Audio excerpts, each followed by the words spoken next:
Hey, welcome back to Shane's Main Shop. Today I'm going to show you how to check the brake fluid in your car, and in this case it's a Toyota Highlander, a 2011 Limited, and in my case the brake reservoir is right over here. It's on the driver's side of the vehicle, up close to the firewall area, and it's right here. So first thing you want to do is make sure everything's clean around that. You do not want any debris getting down into your brake reservoir, brake fluid reservoir. In many cases you don't even have to take the cap off to check the brake fluid, which is good because that lowers the chances of you getting dirt and debris down in there. So I just wipe the whole thing off really good, make sure everything's nice and clean in case I do have to open it.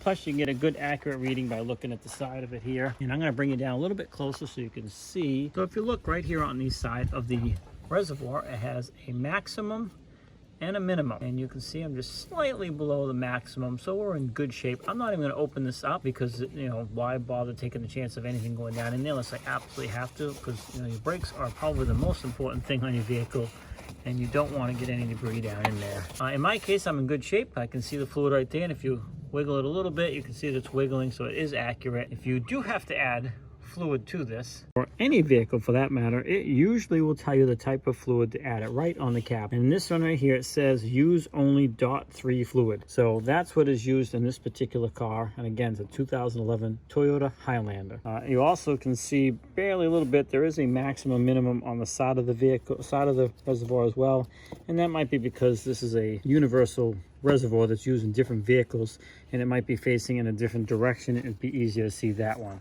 In this case, it's much easier to see right here on the front of it. So if you're concerned about your brake fluid and haven't checked in a while, definitely take the time to do that. In this case, this is a Toyota Highlander, and that's how you check your brake fluid. Well, thanks for swinging by Shane's Main Shop. Please like, subscribe, comment, come back often for more videos. Have a great day, and we'll see you in the next one.